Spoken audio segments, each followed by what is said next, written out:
Coming up, the Obama administration's lame response, almost confirming what Netanyahu is saying. But first, I want to play a few more clips.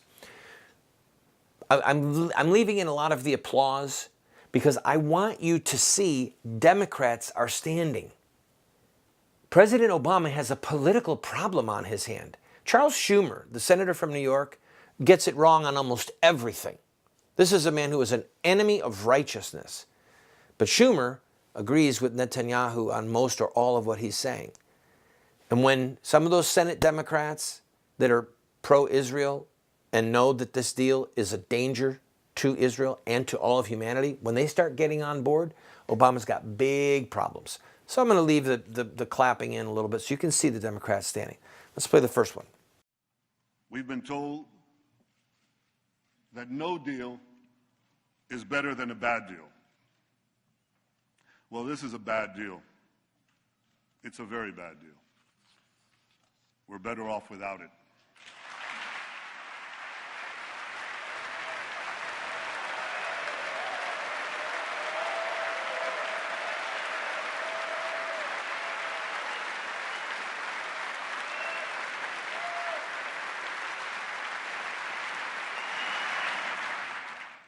Point being, with everyone standing, that means all the Democrats are standing. That's probably why Nancy Pelosi was crying. All right, next one. But I can guarantee you this.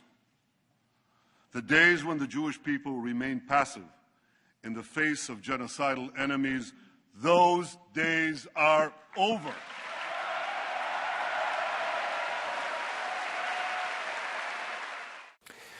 This is where he gets a little bit defiant.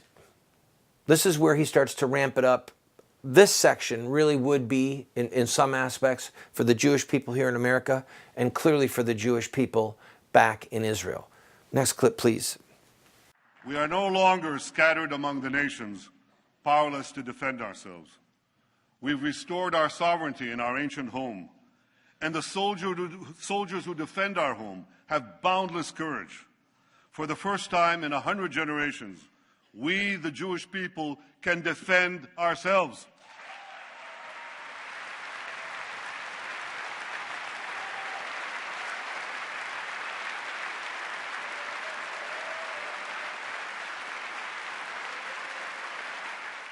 This is why, as Prime Minister of Israel, I can promise you one more thing. Even if Israel has to stand alone, Israel will stand.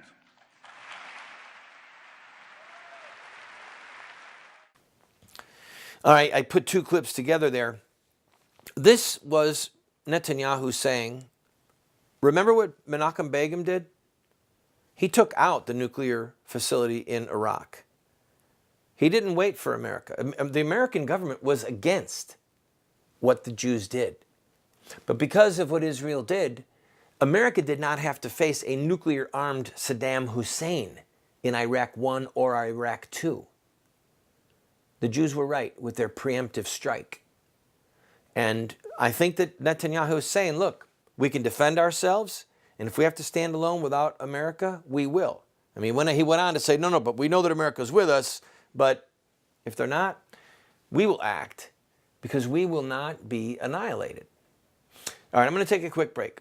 When we come back, I want to show you the Obama response through Politico. And, friend, it's actually frightening.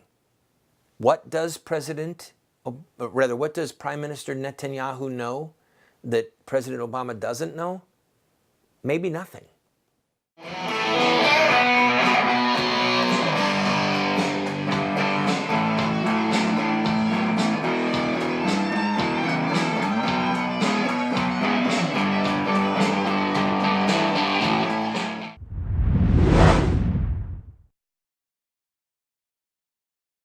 I have been a leader in the pro-life movement for 30 years, and sadly we have not prevailed in our goal to make it a criminal act to kill an unborn baby. There's reasons why we have failed. I wrote this book, A Humble Plea, to Catholic bishops, to evangelical clergy, and to lay people, explaining where we went wrong and what we have to do to prevail. We've made this available as a PDF online for free. I encourage you to go and download your own copy. Why does a nice guy like me keep getting thrown in jail? I have been arrested almost 50 times and spent over a year of my life locked up in various prison facilities. And I wrote a book, many books. In fact, one of them is called Why Does a Nice Guy Like Me Keep Getting Thrown in Jail? It's a theological work, answering those who say that the church should not be involved in politics or that we should retreat. I encourage you to get it. In fact, get one and give it to your pastor.